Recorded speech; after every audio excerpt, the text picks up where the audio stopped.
Secret Invasion is directed by Salem. It stars Samuel Jackson, Ben Mendelsohn, Emilia Clarke, and Olivia Colman. And in the new MCU Disney Plus show, Nick Fury returns to Earth to stop a faction of Skrulls led by Gravik from destroying humanity by causing World War III. Now, I was excited for Secret Invasion, still concerned though because my love for these Disney Plus shows Marvel are doing are all over the place. I don't think any of them are awful, but I don't love any of them apart from mainly Loki.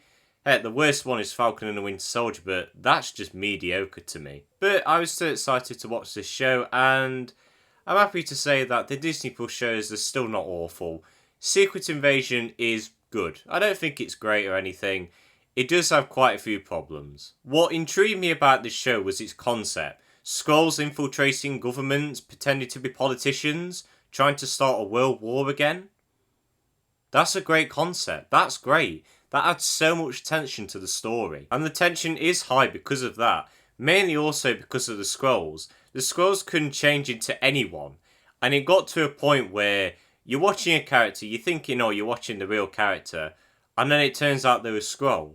And this makes you not trust any of the characters that you're watching, same as the characters in the show as well. And what I really liked is that this trope can be overused and it can become cheap over time, but I think they used it sparingly and it never got cheap. It kept the tension growing and it was like a little mystery thinking, oh, is he a Skrull? Is he a real person?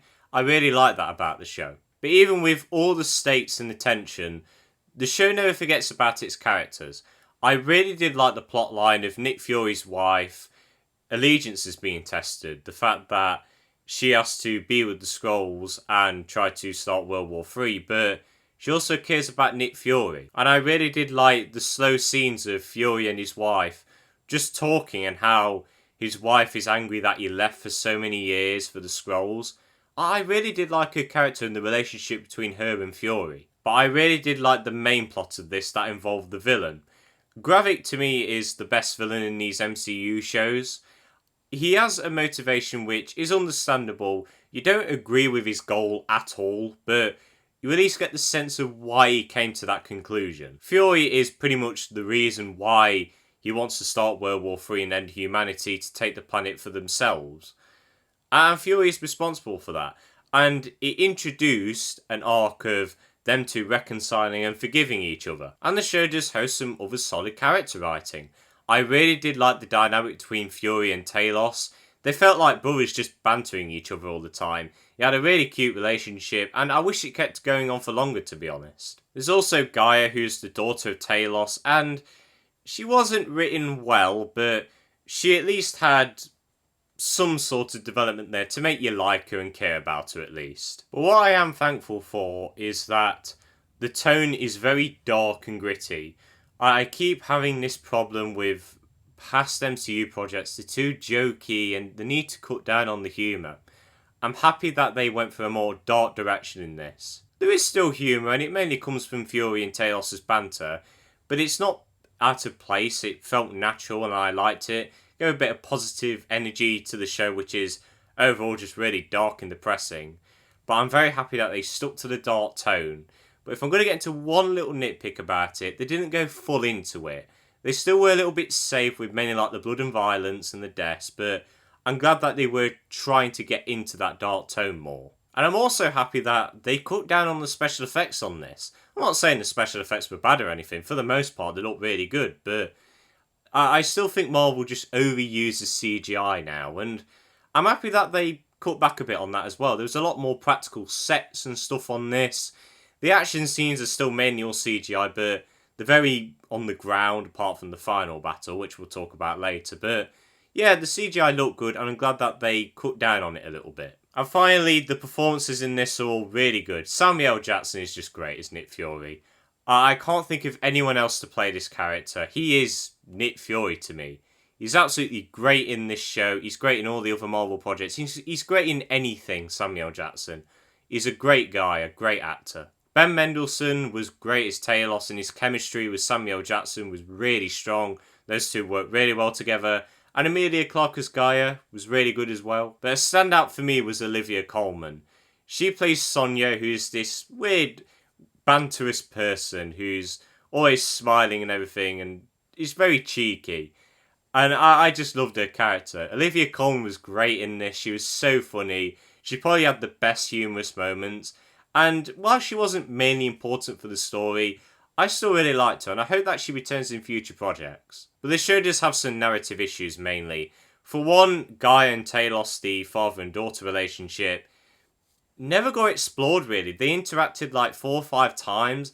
I never got a full sense of the relationship. And it got to a point where when something happens to one of them, I don't really care how the other's feeling because I don't really know that relationship well. There's also this plot that comes out of nowhere where some of the Skrulls betray Gravik, and it came out of absolutely nowhere. It would have been better if it was naturally built up, but it wasn't, unfortunately. But the biggest problem with this show, which stops it from being 8 out of 10 or higher, is the finale. Now, I was enjoying like the first half of it, where it was like slow burn and Fury and Gravik are just talking to each other about how they feel. And I thought it was leading up to the situation which many other movies and shows do, where the villain's beating up the hero close to death, and at the last second before he's about to do the killing blow, he makes up with him, they reconcile and forgive each other.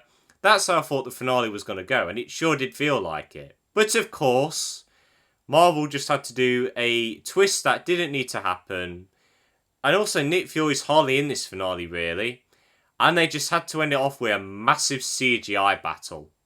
Now, the CGI didn't look awful or anything, and the fight was good, but you had the chance to do something different and stray away from that Marvel formula which you're always committing to. You could have done something different and more mature, but no, you just had to stick to your cliche roots. It was so annoying that they just kept to that formula, didn't try to stray away from it because it felt like they were going to do that and I was excited.